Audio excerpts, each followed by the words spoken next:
Hola, buen día. Bienvenidos sean como siempre hoy a esta emisión 195 de este viernes 27 de octubre de Política a la Mexicana. Y como fondo musical los invitamos a disfrutar salsa, la sabrosísima salsa de Alberto Barros, con esa extraordinaria interpretación que hace de Sobredosis. ¿Y por qué escogimos Sobredosis?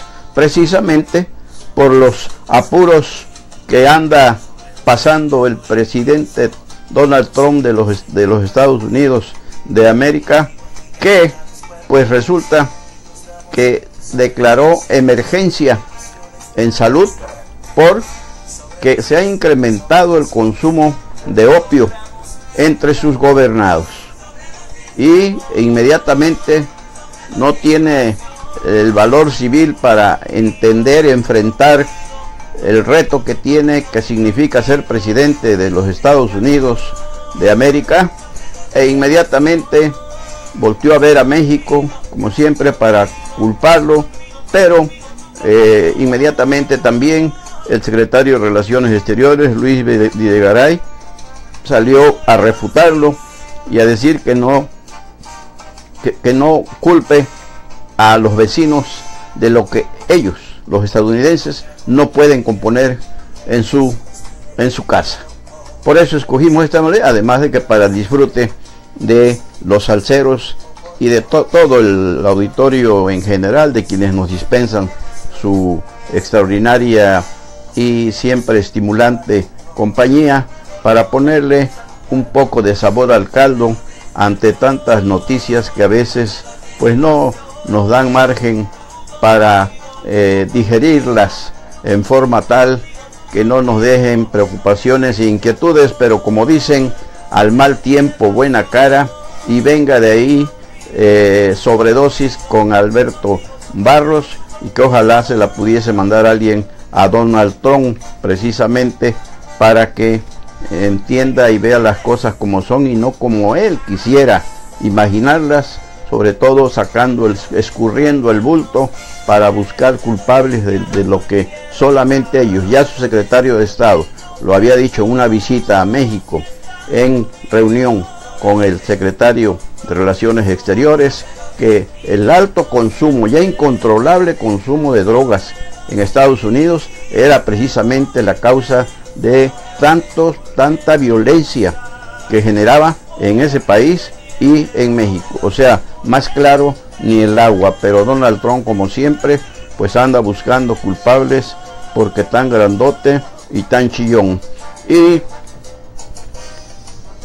vaya para frentazo, plantón que le puso el ex titular de la Fiscalía Especializada para la Atención de Delitos Electorales, la FEPADE, Santiago Nieto Castillo, a la partidocracia opositora del PRI en el Senado de la República, que se andaba desgarrando las vestiduras porque había sido una injusticia su cese al frente de esa fiscalía.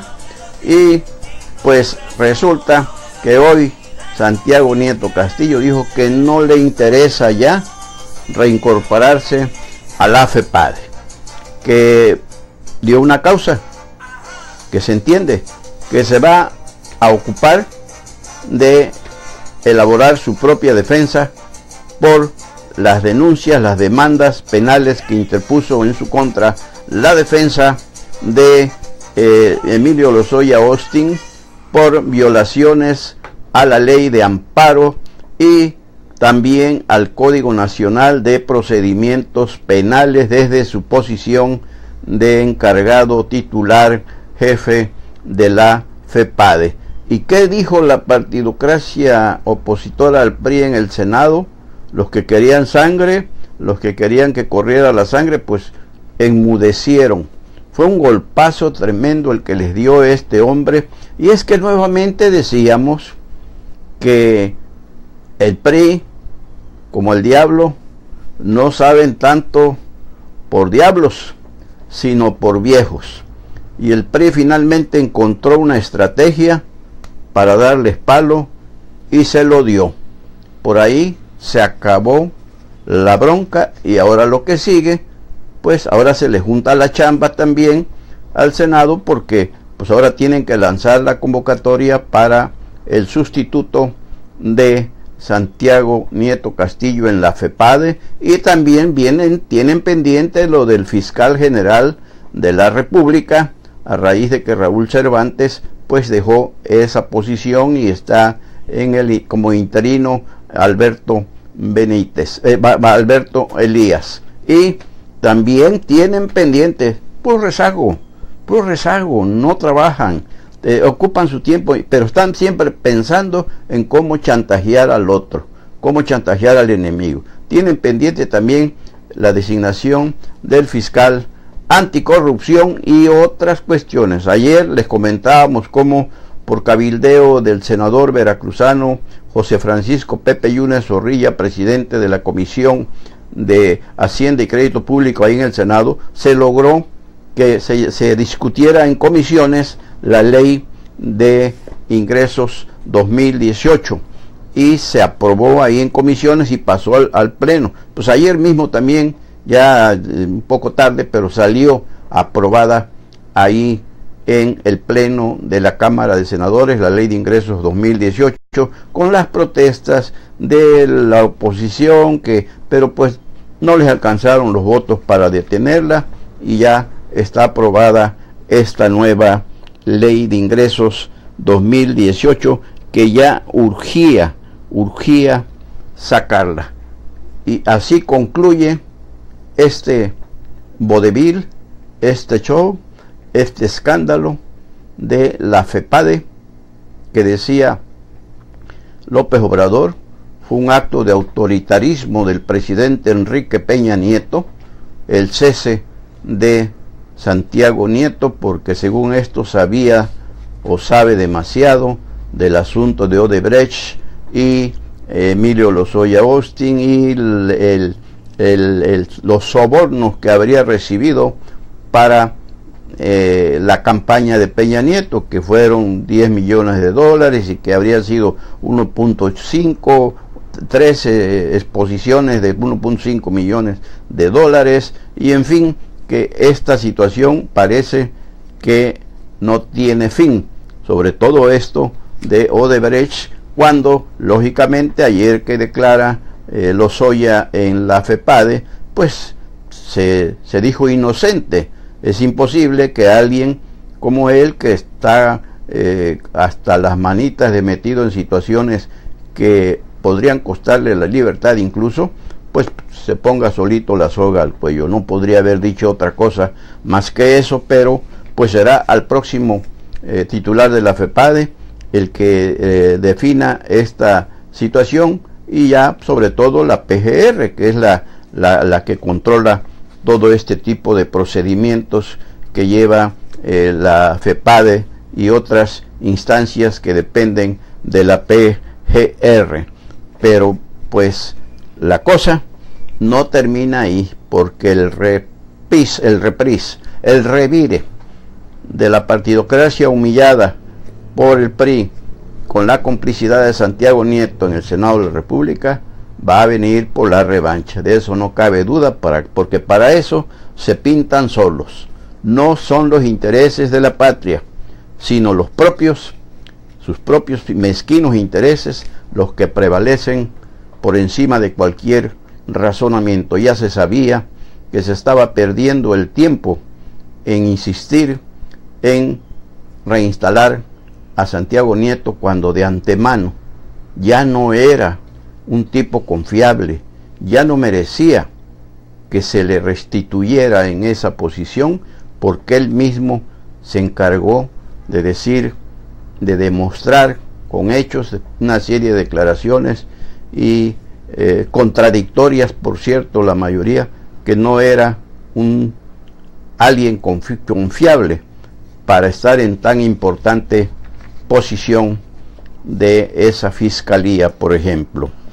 Y ya tenemos regidores, habemos regidores, y ya en 210 ayuntamientos, decíamos que 2 están pendientes, Sayula de Alemán y Camarón de Tejeda, porque va a haber elecciones extraordinarias. Se anularon las pasadas iba a haber elecciones extraordinarias. Y ya están empezando, ayer les comentábamos también que todavía no estaba dicha la última palabra, porque podría haber impugnaciones de los partidos políticos que no estaban conformes con que algunas situaciones ahí, incluso internamente, que no hayan quedado quienes ellos querían y hayan subido a los que supuestamente habían colocado nada más de relleno. Entonces le voltearon el chirrión por el palito e impugnaron. ¿Y saben ustedes por qué están impugnando algunos partidos? No cabe duda que el machismo sigue reinando en México, porque alegan que se privilegió más a la mujer que a los hombres. ¿En qué país vivimos? Dios mío, ¿qué está pasando aquí? Bueno, pues esa es una de las causas de impugnación, que se le dieron más atención, más privilegios a la mujer que a los hombres. Y a ver qué pasa. Entonces podría ser que alguna de estas protestas procedieran y hubiese alguna variante en la composición ya de esos 210 ayuntamientos veracruzanos ya calificados por el OPLE, por el INE y por el Tribunal Electoral Superior del Poder Judicial de la Federación, Tribunal Electoral del Poder Judicial de la Federación. Pero ahora sigue otra cosa, lo más importante. Sabemos, como siempre, no se logra integrar cabildos bien estructurados, que en realidad llegue la gente que va a servir y no a servirse, que llegue la gente que tiene la capacidad, el perfil y los antecedentes para poder sacar el trabajo, cumplir el compromiso de ser integrante de un cabildo.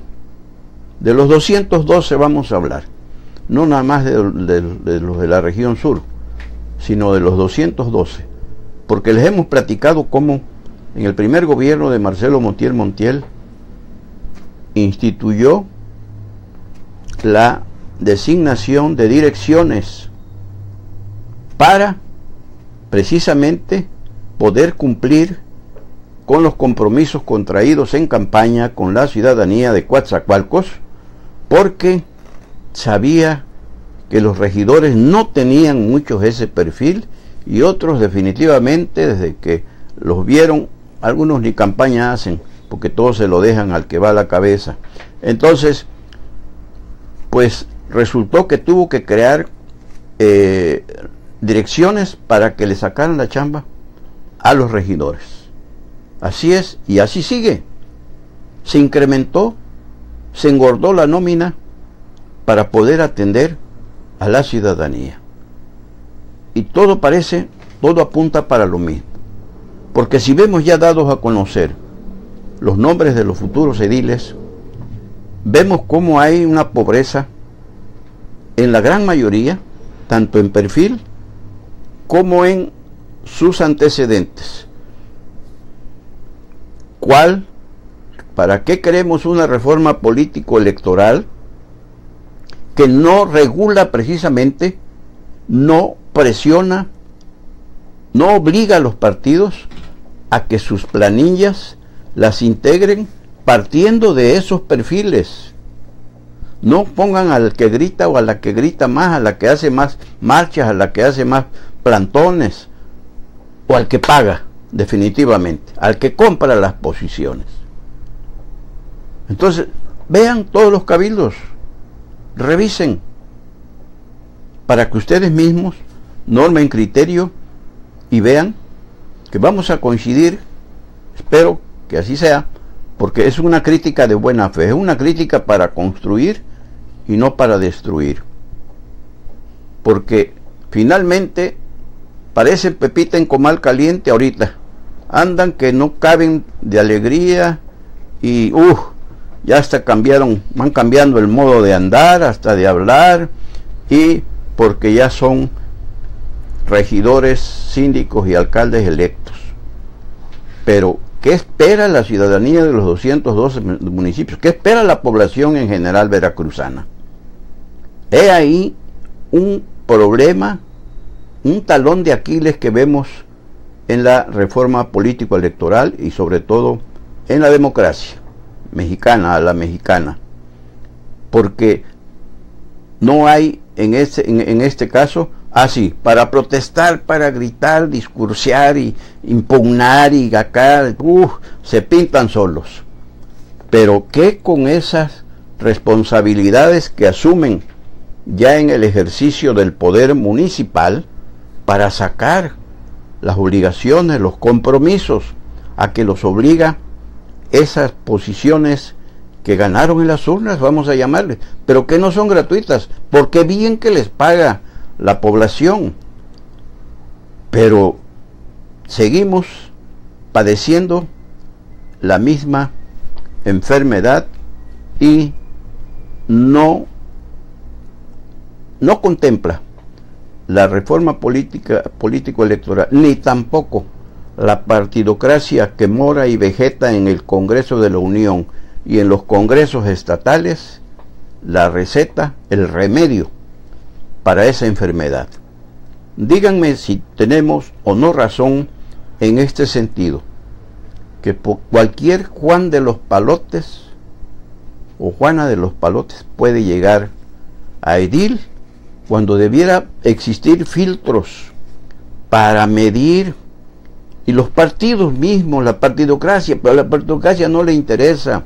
A la partidocracia le preocupa nada más ganar posiciones, y entre más tontos sean los que ponen, mejor, para poder manipularlos. Si no, crecen y rebasan a los líderes de la partidocracia, de esa partidocracia. Ojalá entonces nos equivoquemos, lo deseamos sinceramente, para que los cabildos, los 212, una vez que se definan los de Sayula de Alemán y de Camarón de Tejeda, funcionen como los tiempos, las circunstancias y la población lo exige y lo merece. Basta ya de ser que conviertan a los 212 municipios en laboratorios y a la población en conejillos de indias para experimentar, a jugar al gobierno, a ser gobierno. Que esto sea un compromiso que ojalá asuman el día que protesten este 1 de enero, que rindan protesta para asumir esos cargos que van a cumplir desde el 1 de enero de 2018 al 31 de diciembre del 2021. Ojalá, por el bienestar de Veracruz, en este caso, de los veracruzanos y especialmente de los sureños.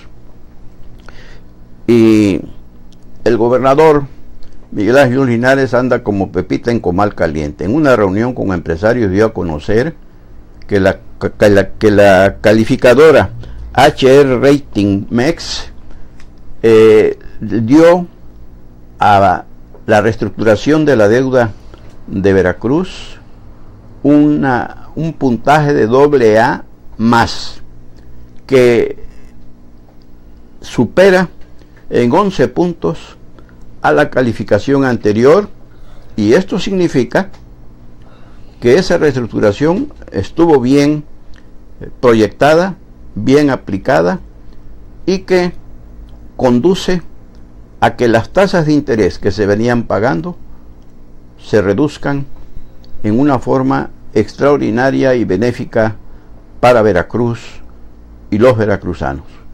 Qué bueno que lo digan estas calificadoras especializadas en el manejo de deuda pública, porque con esto, bueno, da tranquilidad a Veracruz y a los veracruzanos el saber que las cosas en ese aspecto le están haciendo bien o mucho mejor de como se hicieron en los tiempos de la docena trágica.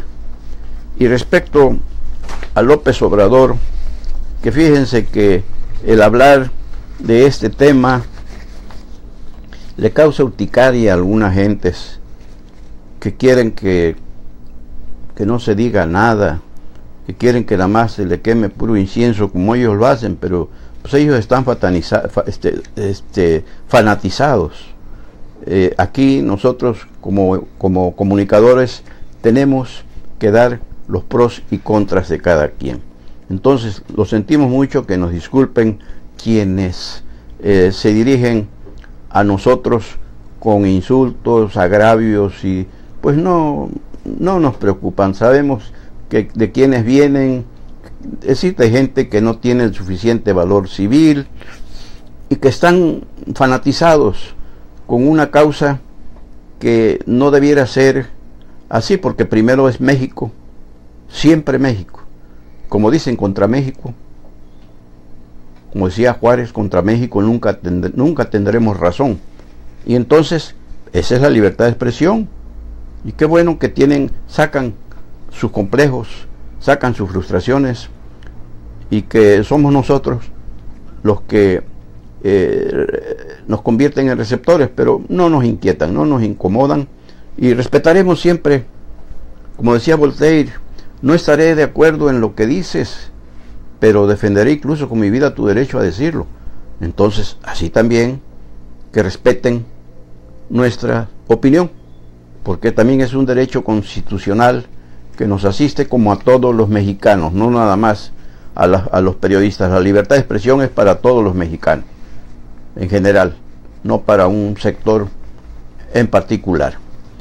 Y Meli Espinosa nos manda una información que tomó del muro de Paco Ignacio Taibo, de esa dinastía de los Taibo, y dice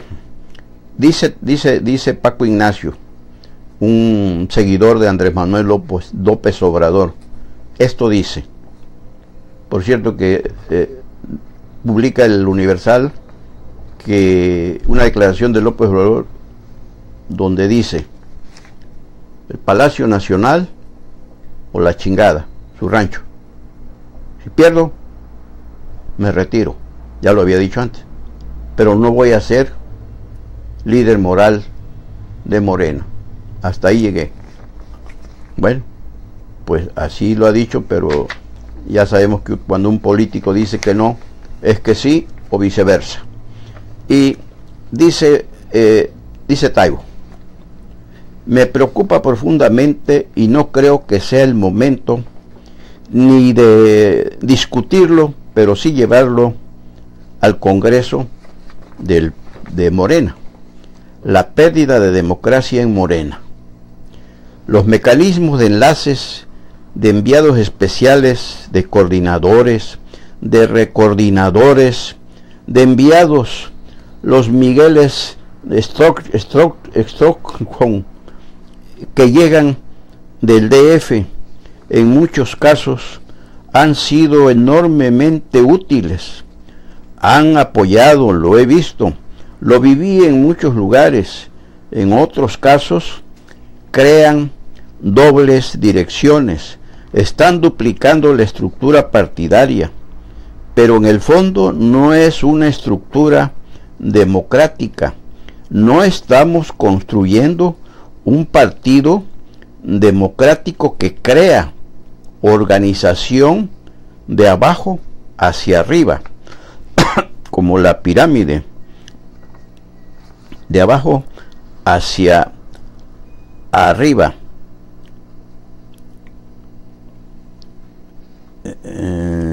Permítanme, por favor, que se me fue, pero ahorita ya casi la encontré. De abajo hacia arriba, ni representatividad. Creo que la figura de Andrés es clave. Es la figura que convoca más allá de Morena, que representa, pero creo que estamos creando un partido de caudillo y borreguil. Perdón por lo de borreguil, pero esto lo dice Taibo, no lo digo yo, a los que insultan, que aplauden lo que diga. Órale, Necesitamos construir democracia en este partido, dice Taibo. El Congreso debe discutir mecanismos de representación más profundos. Los que trabajamos en sectores, cultura, movimiento sindical, trabajo en universidades, no tenemos representatividad en la estructura del partido. La única representatividad se da por vía de comités seccionales. Por más que digamos que seguimos siendo partido movimiento, estamos construyendo un partido electoral. Y es mucho más fácil desdoblar un partido político en partido electoral que la inversa. Es mucho más fácil desdoblar un partido político en aparato electoral que a la inversa. Convertir un partido electoral de un movimiento político social de intervención, pues es clave. Y la tercera que me preocupa extraordinariamente es nuestra política de alianzas. Hay mañanas en las que me pongo a temblar y sueño en que uno de los chuchos llega a sentarse en mi recámara con una pipa en la mano diciendo: acabo de entrar a Morena, Paco. Entonces, por no discutir la política de alianzas, hay una inercia, y en la alianza que tenemos que establecer una regla básica de juego, que es en la construcción de un frente electoral amplio. Cabe todo el mundo, todo el que quiera apoyar, que apoye desde sus fuerzas, pero en Morena hay que seguirse reservando el derecho de admisión, si no se nos va a llenar de sapos el partido. Entre algunos no nos leemos las manos. Además, yo creo que Andrés vino con ánimo de polemizar. Polemicemos. La presencia de una figura como la de Moctezuma, de repente a mí no me molesta en términos de un pacto electoral amplio. Bienvenido, pero de eso a dejarlo entrar en Morena, yo creo que hay que reservar el derecho de admisión. Por la gente habla su pasado. Sí, priistas reciclados, burócratas, perredistas que participaron en fraudes electorales. No. Esos que apoyen de acuerdo desde sus estructuras y sus aparatos, pero preservémonos, y creo que esto hay que discutirlo, y el lugar es el Congreso de Morena. No creo que haya que participar en el debate, no creo que haya que anticipar el debate. Estas tres cosas me preocupan profundamente. Eso es lo que dice un hombre, un intelectual, un hombre de izquierda, y que decidió seguir también a Andrés Manuel López Obrador, y a lo mejor lo expulsan, porque el problema ahí es precisamente que lo sabemos, lo ha dicho mucha gente, lo ha dicho el ingeniero Leonel Alejandro Ordaz Hernández, lo ha dicho el licenciado Rogelio Martínez Hernández, lo han dicho otros, lo ha dicho Esteban, el diputado de Morena Pluri que renunció. No hay espacio y no hay derecho para disentir, no hay derecho para debatir, no hay derecho, ni siquiera para opinar.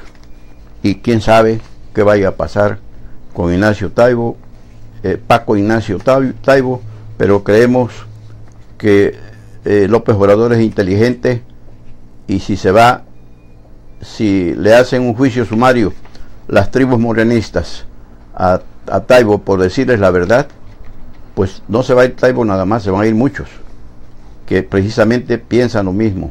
Recuerdo que Carlos Navarrete, que fue el líder del PRD por unos días, decía que en el 2006, cuando pierde la presidencia de la República por primera vez Andrés Manuel López Obrador, y hizo bloqueos en las principales avenidas de la Ciudad de México, empezando por el Zócalo y el Paseo de la Reforma, y que ya empezó a generar protestas de hoteleros, restauranteros y de todo el comercio establecido y ambulante y de la sociedad en general.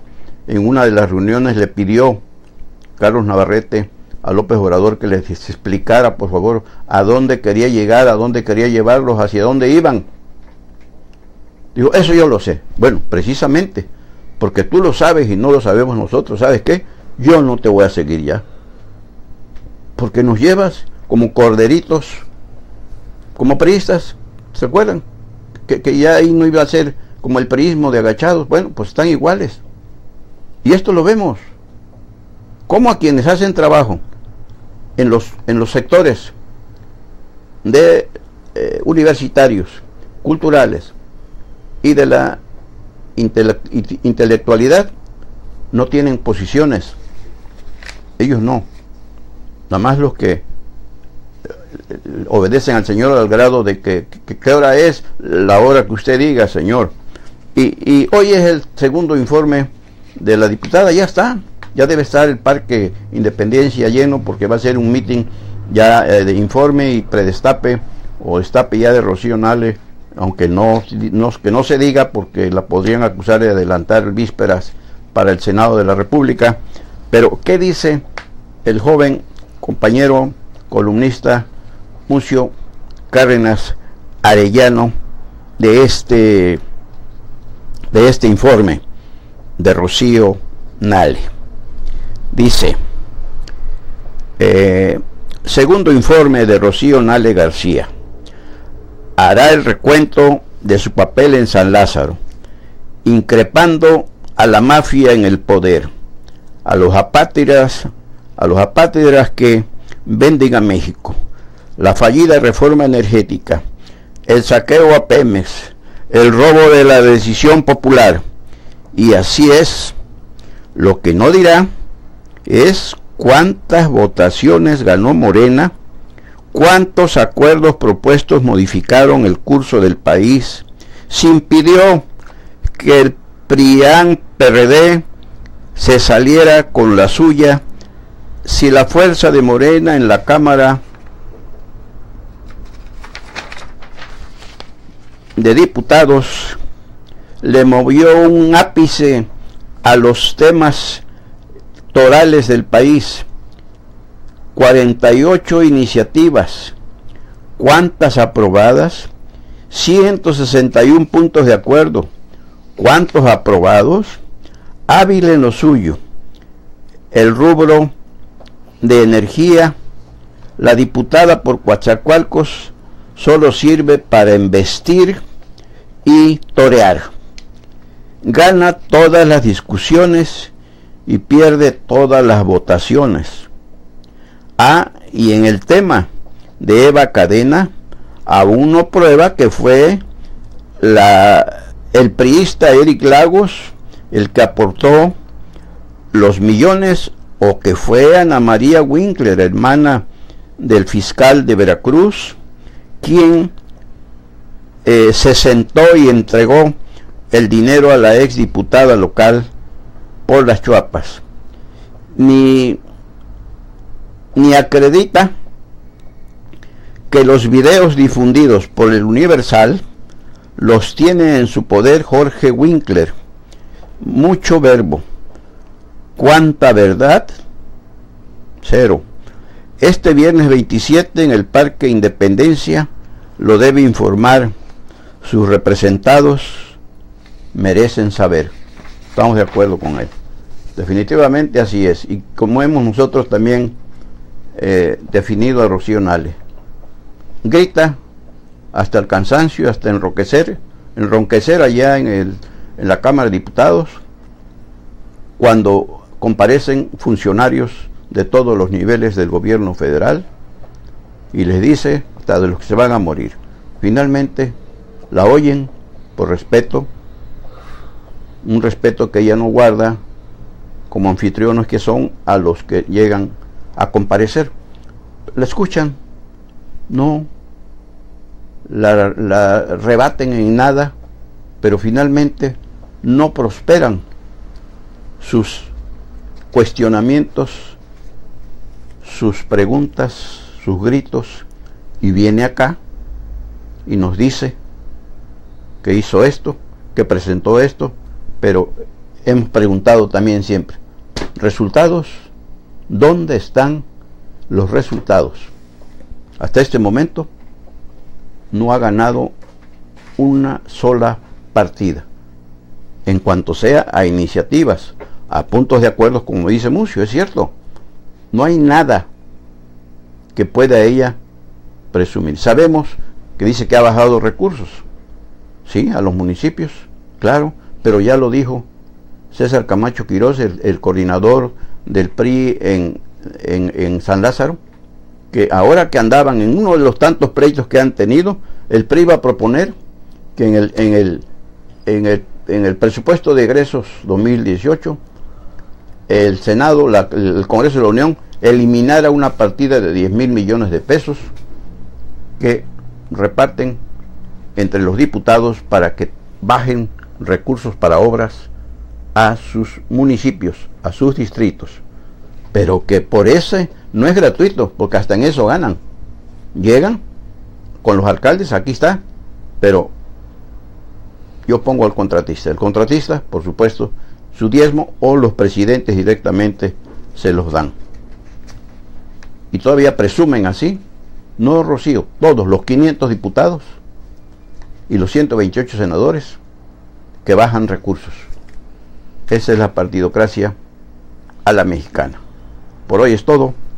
Les agradecemos su compañía a esta emisión número 195 de hoy viernes 27 de octubre de Política a la Mexicana, y nos despedimos con Sobredosis de Alberto Barros, dedicada especialísimamente al bocón presidente de USA, Donald Trump, y su manicomio que tiene allá, donde una mayoría de estadounidenses, desgraciadamente muchos jóvenes, son adictos a las drogas. En este caso, la emergencia que acaba de declarar por el alto índice en el consumo de opio. Ya no es la marihuana, no solamente la marihuana, la heroína, la cocaína, en fin, tantas drogas como hay hoy, y enseguida busca culpables. Que disfruten esta melodía y muchas gracias por su siempre grata y muy estimulante compañía. Nos vemos, Dios mediante, mañana sábado, pero si hay algo antes, aquí estaremos para compartirlo con ustedes. Soy Sebejara, su servidor, Carlos Velasco Jara.